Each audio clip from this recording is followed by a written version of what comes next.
Hello everyone, बहुत बहुत स्वागत है आपका हमारे यूट्यूब चैनल हिंदी हब पर। तो कैसे हैं आप सभी? मैं उम्मीद करती हूँ आप सभी ठीक होंगे और अपनी अपनी परीक्षाओं की तैयारी कर रहे होंगे। चलिए, तो आज के इस वीडियो में हम पढ़ने वाले हैं अर्थालंकार। कल की वीडियो में, कल की क्लास में हमने पढ़ा था शब्दालंकार। आज हम जानेंगे अर्थालंकार क्या होता है और अर्थालंकार के अंतर्गत कौन कौन से अलंकार आते हैं। ठीक है, तो जल्दी से इस चैनल को सब्सक्राइब कीजिए, वीडियो को ज्यादा से ज्यादा शेयर कीजिए, लाइक कीजिए और मुझे कमेंट बॉक्स में बताइए कि आपको हिंदी व्याकरण में और क्या क्या पढ़ना है। ठीक है, क्लियर है? चलिए, तो सबसे पहले हम शुरुआत करते हैं, थोड़ा सा जान लेते हैं अलंकार क्या होते हैं। वैसे हम लोग अपनी कल वाली क्लास में सब कुछ पढ़ चुके, लेकिन फिर भी वो बच्चे जिन्होंने कल की क्लास मिस की है वो आज देख ले। अलंकार यानी जो यंत्र काव्य की सुंदरता बढ़ाते हैं। ठीक है, काव्य की सुंदरता बढ़ाने वाले तत्व अलंकार कहलाते हैं। तो अलंकार क्या हो गए? अलंकार मतलब कि आभूषण, सुंदरता का साधन। याद रखना, अलंकार क्या है? अलंकार है सुंदरता का साधन।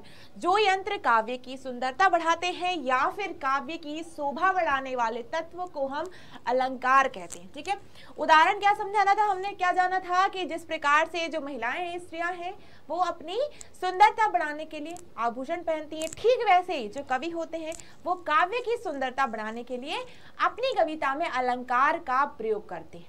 ठीक है, चलिए तो बात करते हैं अलंकार कितने प्रकार के होते हैं। अलंकार वैसे 3 प्रकार के होते हैं, लेकिन आप लोगों के सिलेबस में सिर्फ 2 प्रकार के अलंकार है, शब्दालंकार और अर्थालंकार। ठीक है, कौन कौन सा? शब्द, जहां पर शब्द के माध्यम से चमत्कार उत्पन्न हो, शब्दालंकार।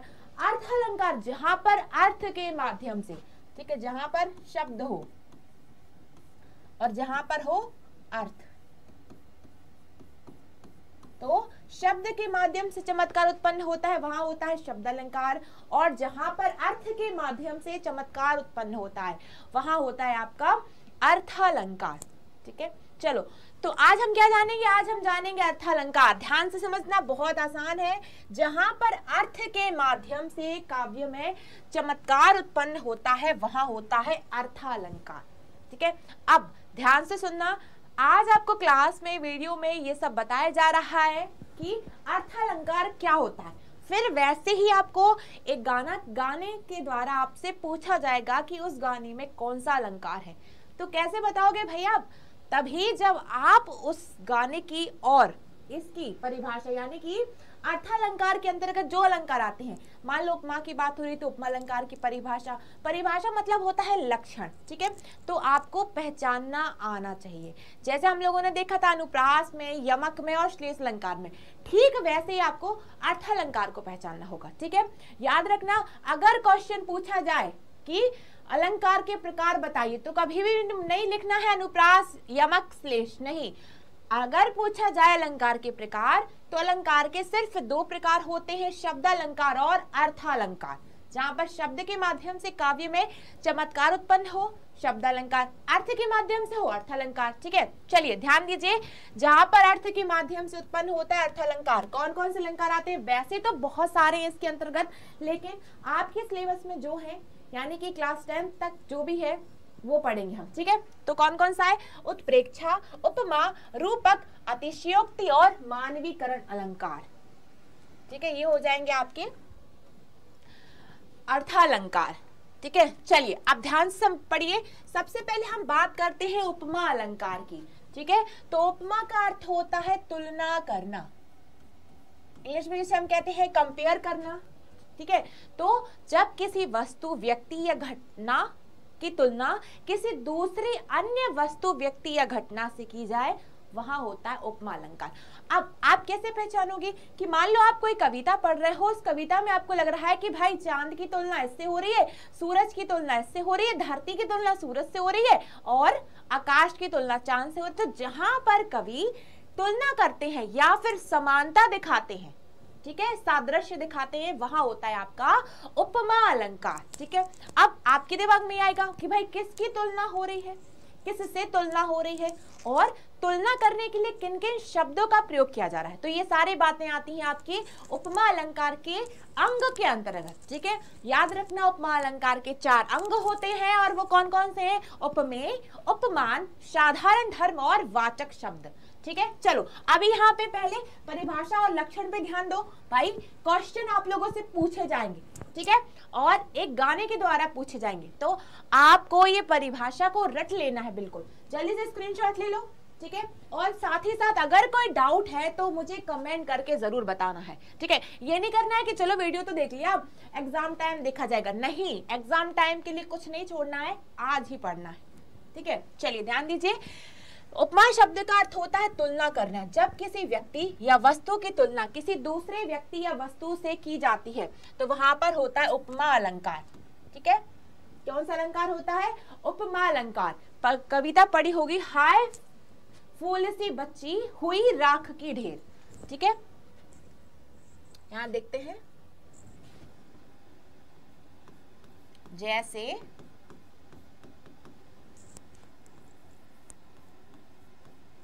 हाय फूल सी बच्ची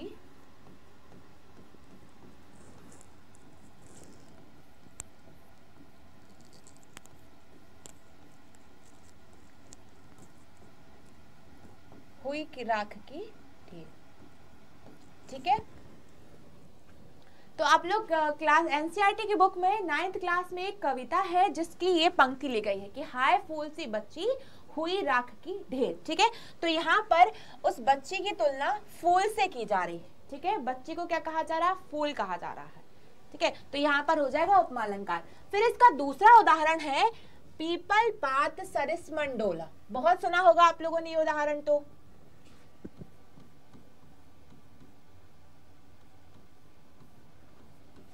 पीपल पात सरिस मंडोला, ठीक है। तो यहाँ पर कवि क्या कह रहे हैं कि पीपल के पत्ते की तरह मेरा मन डोल रहा है। मतलब कि मन की तुलना किससे की गई? पीपल के पत्ते से। तो जब आप कोई कविता पढ़ रहे हो जिसमें आपको लग रहा है कि वहां पर तुलना हो रही है और तुलना के साथ साथ उसमें समानता दिखाई जा रही है, ठीक है। कंफ्यूज नहीं होना है, परिभाषा को ध्यान से समझना। अगर मैं बार बार एक बात कहती हूँ, अगर समझ में नहीं आ रहा है तो तुरंत कमेंट बॉक्स में डालो, ठीक है। आपको बताया जाएगा इसको याद करने का, याद रखने का तरीका। अभी बस इतना याद रखो, उपमा अलंकार यानी कि तुलना, ठीक है। चलिए अब देखते हैं उपमा अलंकार के कितने अंग होते हैं। उपमा अलंकार के 4 अंग होते हैं। उपमेय, उपमान, साधारण धर्म और वाचक शब्द, ठीक है। उपमान, उपमान मतलब कि जिसकी तुलना की जाए,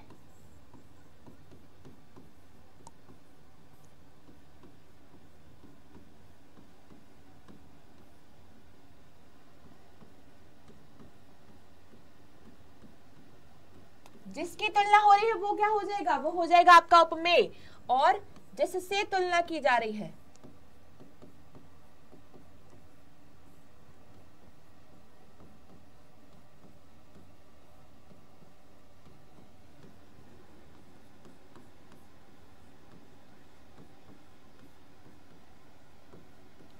तो जिससे तुलना की जा रही है वो हो जाएगा आपका उपमान, और जिसकी तुलना हो रही हो वो हो जाएगा आपका उपमेय, ठीक है। ध्यान से समझना, जिसकी और जिससे दोनों शब्दों में बहुत अंतर है, ठीक है।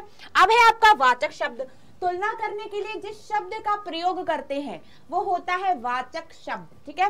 फिर साधारण धर्म, अब किसी न किसी गुण के आधार पर तो उनमें तुलना हो रही होगी कि भाई ये तुमसे ज्यादा होशियार है, तो जो होशियार शब्द है, होशियार हो जाएगा आपका वाचक शब्द। और साधारण धर्म मतलब उसका जो गुण है, किसी गुण के आधार पर ही हम उसकी तुलना कर रहे हैं, ठीक है। तो उपमान, उपमेय जिसकी तुलना की जाए, उपमान जिससे तुलना की जाए, वाचक शब्द तुलना के लिए जो शब्द प्रयोग में लिया जाए, और साधारण धर्म जिस गुण धर्म के आधार पे हम तुलना करते हैं उसे कहते हैं हम साधारण धर्म, ठीक है। समझ में आया? तो ये हमने क्या जान लिया, जल्दी से स्क्रीनशॉट ले लो। ये था आपका उपमा अलंकार, ठीक है, जिसमें हमने जाना भाई उपमा अलंकार क्या होता है, उसकी परिभाषा क्या है, उपमा अलंकार का उदाहरण क्या है, ठीक है। हाय फूल सी बच्ची, ऐसे बहुत सारे उदाहरण हैं हम लोगों ने क्लास में किए हुए हैं। जब उपमा अलंकार के बहुविकल्पीय प्रश्न यानी एमसीक्यूज देखे थे तब हमने देखा था, ठीक है। एक मुख बाल रवि सम लाल होकर ज्वाल सा बोधित हुआ, उसको देखते हैं।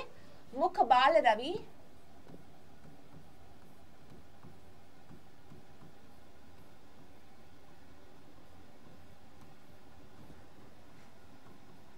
सम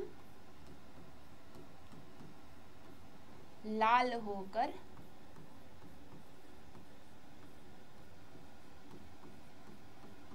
ज्वाल सा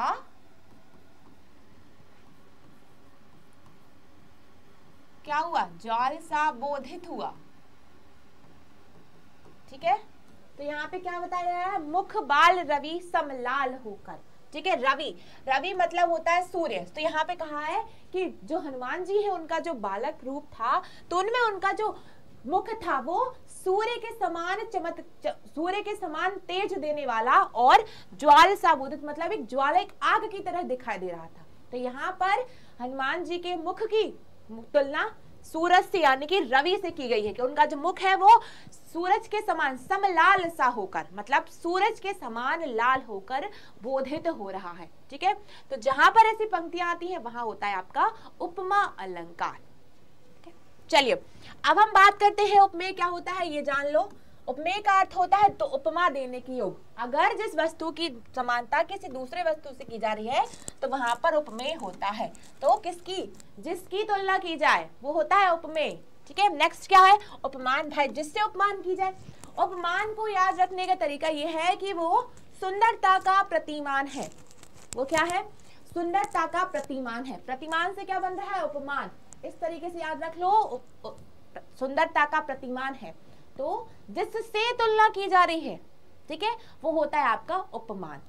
चलिए नेक्स्ट क्या है, नेक्स्ट है वाचक शब्द।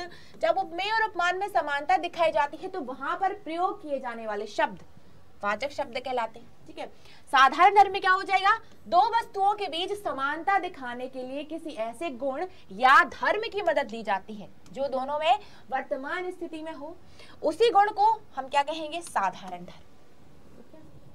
क्लियर है, याद रखना, बड़े ध्यान से वीडियो देखना है आपको और इस वीडियो को अपने सारे दोस्तों के साथ शेयर करना है, लाइक करना। ठीक है, और मुझे कमेंट बॉक्स में बताना है कि आपको ग्रामर में क्या क्या पढ़ना है। ठीक है, अब बहुत सारे बच्चे कह रहे हैं कि मैं बुक पढ़ाइए, तो डोंट वरी बेटा, मुझे पता है कि आपको बुक पढ़नी है और जब आपका एग्जाम होगा तब हम लोग बुक भी पढ़ेंगे, डोंट वरी। मुझे पता है UP board, Bihar board, CBSE board, Rajasthan board, MP board, Jharkhand board, ये सारे बोर्ड्स की बुक्स अलग अलग होती हैं। ठीक है, तो आपको आपके एग्जाम टाइम पे आपके बुक से रिलेटेड जितने भी चैप्टर्स होंगे उन सब के वीडियोस आपको मिल जाएंगे। अभी हम लोग फोकस कर रहे हैं ग्रामर पर, जिससे आपकी जो व्याकरण है वो पूरी हो जाएगी।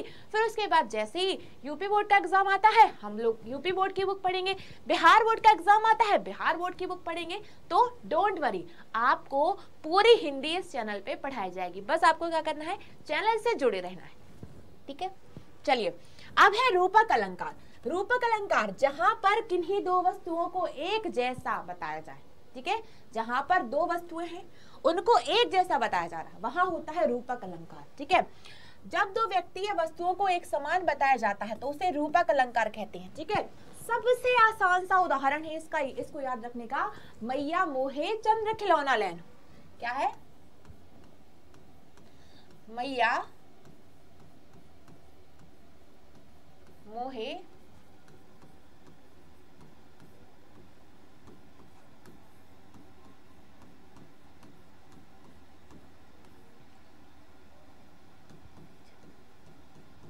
ठीक है, तो क्या कह रहे हैं कि वो कवि, अब यहाँ इतना तो समझ में आ गया होगा कि ये भाई श्री कृष्ण के लिए लिखी गई है। ठीक है, और कवि कौन होंगे, श्री कृष्ण के अनन्य भक्त कौन थे, कवि सूरदास जी। ठीक है, आप लोगों ने जब हिंदी में भक्ति काल पढ़ा होगा तो भक्ति काल की दो शाखा थी, सगुण भक्ति धारा और निर्गुण भक्ति धारा। तो सगुण में कौन कौन से थे, राम भक्ति धारा और कृष्ण भक्ति धारा। तो राम भक्ति धारा के प्रमुख कवि हैं कवि तुलसीदास और कृष्ण भक्ति धारा के प्रमुख कवि हैं कवि सूरदास। तो ये जो दोहा है सूरदास जी के द्वारा लिखा गया था, जिसमें वो बता रहे हैं कि जो श्री कृष्ण है वो अपनी माँ यशोदा से कह रहे हैं कि माँ मुझे चंद्र खिलौना दे दो, मतलब वो जो आसमान में चंद्रमा है मुझे खिलौने के रूप में वही चाहिए। ठीक है, तो यहाँ पर चंद्रमा को और खिलौने को एक जैसा बताया गया है, तो यहाँ पे हो जाएगा आपका रूपक अलंकार।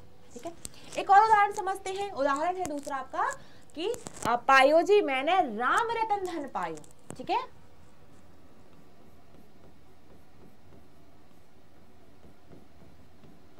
पायो जी मैंने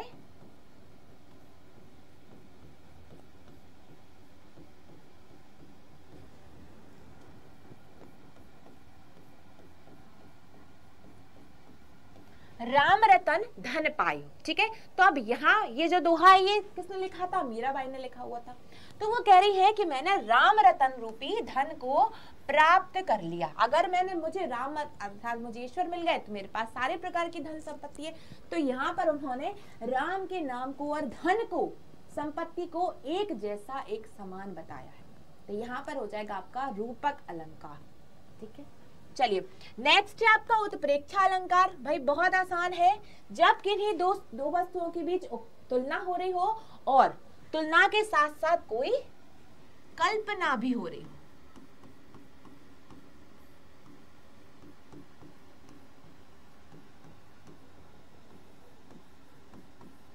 वहां होता है आपका उत्प्रेक्षा अलंकार, जहां शब्द आते हैं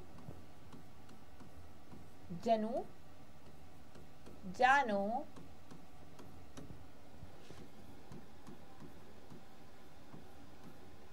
मनहु और मानो। ठीक है, ध्यान से समझना जरा गौर से। अगर आप कोई कविता पढ़ रहे हैं जहां पर आता है जनु, जानो, मनु, मतलब कि कवि जो है वो किसी प्रकार की कल्पना कर रहे हैं।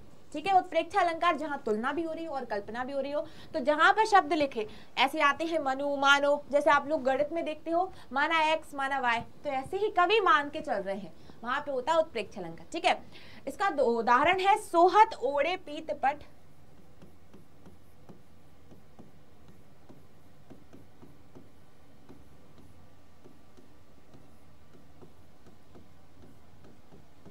पीट पत श्याम सलोने गात, मानो नीलवनी पर्वत पर।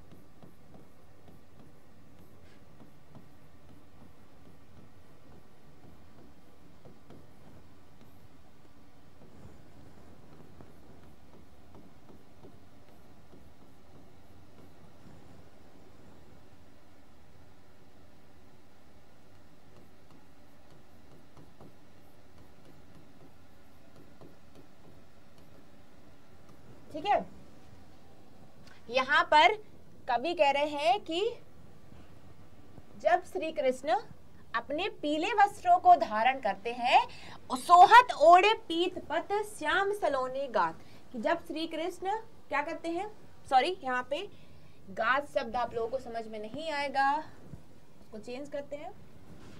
गात मतलब होता है शरीर। ठीक है, तो कवि कह रहे हैं कि जब भगवान श्री कृष्ण पीले वस्त्रों को धारण करते हैं तो ऐसा लगता है मानो नीलमणि पर्वत पर सूरज की पहली किरण पड़ी हो। अभी अभी सुबह हुआ है, प्रभात मतलब होता है सुबह। ठीक है, शब्द आ गया मानो। ठीक है, मानो मतलब वो कल्पना कर रहे हैं। तो सोहत ओढ़े पीत पट श्याम सलोने गात, जब श्री कृष्ण पीले वस्त्रों को धारण करते हैं तो उनका जो सुंदर शरीर इस तरह से शोभायमान होता है, मानो लगता है नीलमणि पर्वत पर अभी अभी सूरज की प्रकाश किरण आई है। ठीक है, तो यहाँ पर कभी तुलना भी कर रहे हैं, साथ ही साथ कल्पना भी कर रहे हैं। तो यहाँ पर होगा आपका उत्प्रेक्षा अलंकार। ठीक है, यहाँ पे जैसे है जान पड़ता है नेत्र बड़े बड़े, हीरों में गोल नीलम है जड़े। ठीक है, क्या करें कि भाई ऐसा जान पड़ता है, कल्पना ही कर रहे हैं कि नेत्र देख बड़े बड़े हीरों में, कि उनके नेत्रों को देखकर ऐसा लग रहा है जैसे हीरे किसी रत्न में किसी ने नीलम जड़ दिए हैं, हीरे में गोल नीलम जड़े हुए हैं। तो यहाँ पे नेत्र क्या हो जाएगा, नेत्र हो जाएगा उपमेय और हीरा क्या हो जाएगा, उपमान। नेत्र है जिसकी तुलना हो रही है और हीरे से तुलना हो रही है। ठीक है, तो ये हो जाएगा उपमेय, ये हो जाएगा उपमान। देखो अब आप लोग यहां पर कंफ्यूज हो गए, डोंट वरी, मैं भी जब छोटी थी तब मुझे भी यहां पर कंफ्यूजन हो जाती थी। एक बार में आप लोगों को चीजें समझ में नहीं आएंगी तो वीडियो को 2 से 3 बार देखो। ठीक है, क्योंकि क्वेश्चन ऐसे ही आते हैं, आपको कोई एक दोहा दे दिया जाएगा या कोई कविता और आपसे कहा जाएगा कि उसमें बताइए कौन सा अलंकार है। अब आप कैसे बताओगे, जब आपको अलंकार की परिभाषा, उनके लक्षण याद हो तभी तो बता पाओगे ना। तो डोंट वरी, अगर कुछ भी कठिन लगता है, समझ में नहीं आता है तो कमेंट में बताओ और वीडियो को 2 से 3 बार देखो। ठीक है, हम लोग बार बार प्रैक्टिस करेंगे, धीरे धीरे कोशिश करेंगे तो आप लोग से सब कुछ आने लगेगा। कोशिश करना और ये बात याद रखना कि कुछ बच्चे ऐसे होते हैं जो हिंदी को पढ़ भी नहीं पाते, वो भी कोशिश करते हैं ना, सीखते हैं पढ़ना। कुछ ऐसे होते हैं जो अभी भी बोर्ड एग्जाम्स की तैयारी कर रहे हैं, फिर भी वो अपनी मात्राओं में गलती करते हैं। तो डोंट वरी, आप ज्यादा से ज्यादा प्रैक्टिस करो, अभ्यास करो। सुना होगा कि करत करत अभ्यास के जड़मती होत सुजान, रसरी आवत जात सिल पर परत निशान। मतलब अभ्यास करते जाना है, अपन क्या करना है, अभ्यास। ये भी होगा, इंग्लिश में भी सुना होगा, man practice makes a man perfect and women also, ऐसा कुछ सुना होगा। ठीक है, तो वैसे आपको करना है, प्रैक्टिस करनी जानी है, निराश नहीं होना है। ठीक है, चलिए अब है हमारा अतिशयोक्ति अलंकार। भाई ये सबसे आसान अलंकार है और बच्चों को बड़े अच्छे से याद हो जाता है। कौन सा है, अतिशयोक्ति। तो जब कोई वर्णन बहुत बढ़ा चढ़ा कर किया जाए तो वहां पर अतिशयोक्ति। आप कवि हैं भाई, कोई कविता लिख रहे हैं जिसमें वो वर्णन को बड़े बढ़ा चढ़ा के कर रहे हैं, नमक मिर्च लगा के कर रहे हैं। ठीक है, तो वहां पे होता है आपका अतिशयोक्ति अलंकार। कैसे, हनुमान की पूंछ में लगन ना पाई आग, ऐसे याद रख लो इसको।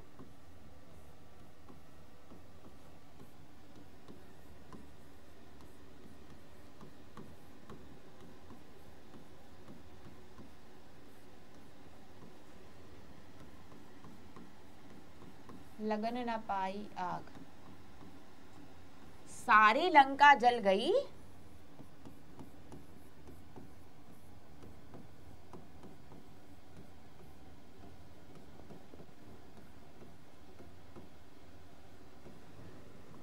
गए निशाचर भाग।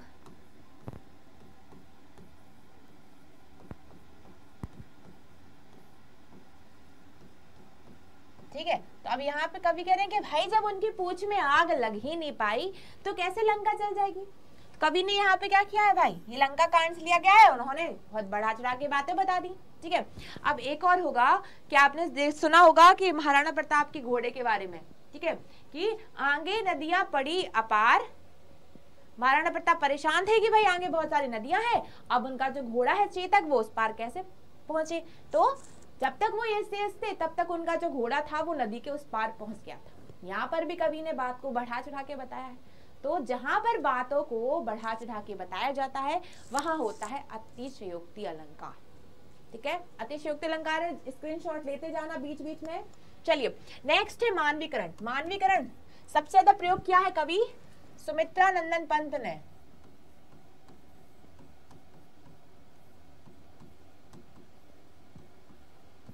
इन्हें प्रकृति का सुकुमार कवि कहा जाता था। इनका जन्म भी हुआ था भाई वहां पे उत्तराखंड के कौशानी जिले में। ठीक है, कौशानी नामक गांव में हुआ था।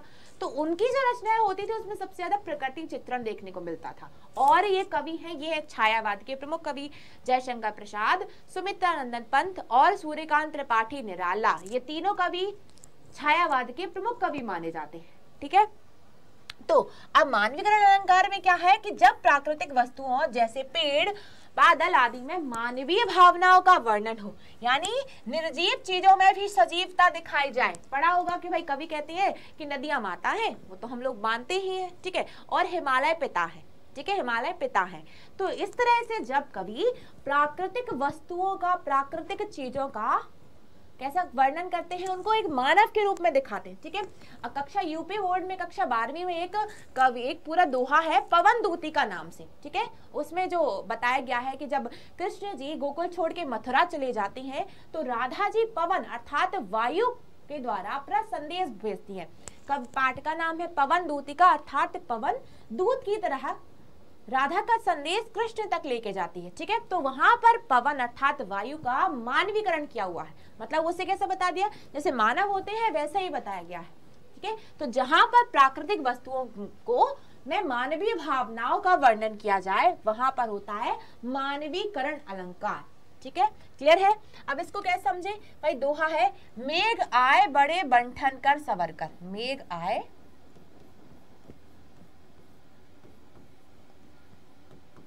बड़े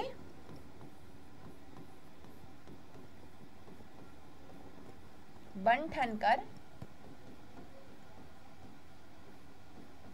सवर कर। ठीक है, तो भाई यहाँ पे क्या कह रहे कि मेघ आए बड़े बंठन कर सवर कर।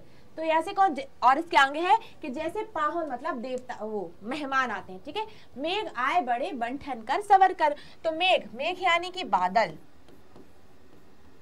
तो भाई बादल की तुलना कर दी, बादल को क्या बता दिया, एक मानव का रूप बता दिया, जैसे मानवीय जो चीजें होती हैं। मेघ आए बड़े बन ठन कर सवर कर, ठीक है। अब आप कोई कविता ऐसी पढ़ रहे हैं जिसमें आप देख रहे हैं कि जो कवि हैं उन्होंने प्राकृतिक चीजों को, प्राकृतिक वस्तुओं को एक मानव के जैसे वर्णन किया है। हिमालय के बारे में किया हो, चाहे नदियों के बारे में, समुद्र के बारे में, पेड़ पत्तियों के बारे में, बरगद के बारे में, किसी भी चीज की जो कि प्राकृतिक संपत्ति, प्राकृतिक संपदा है, उनके बारे में उनका वर्णन किया है, वहां होता है मानवीकरण अलंकार। आप नाम से ही समझ जाते हो मानवीकरण, जहां पे उनका मानव के रूप में वर्णन किया गया हो वो जाएगा मानवीकरण, ठीक है। तो इसका उदाहरण ये था। चलिए, तो मुझे उम्मीद है कि अब इस वीडियो को देखने के बाद अर्थालंकार में ये जितने भी अलंकार हमने पढ़े हैं उसमें आपको कोई भी डाउट नहीं होगा। और अगर समझ नहीं आ रहा है तो वीडियो को 2 बार देखो, 3 बार देखो, मुझे कमेंट करके बताओ, क्योंकि जल्दी ही फिर से आपको गाने के द्वारा अलंकार पूछा जाएगा और मुझे कमेंट बॉक्स में सबके सही सही आंसर चाहिए, ठीक है। क्लियर है? चलिए, तो मुझे उम्मीद है ये क्लास आपको पसंद आई होगी, ठीक है। अब आपको क्या करना है, चैनल को सब्सक्राइब करना है, वीडियो को शेयर करना है, लाइक करना है और कमेंट बॉक्स में बताना है कि ग्रामर में आपको क्या क्या पढ़ना है, ठीक है। चलिए, मिलते हैं हम हमारी अगली क्लास में, तब तक के लिए अपना ध्यान रखिए। Bye bye, take care.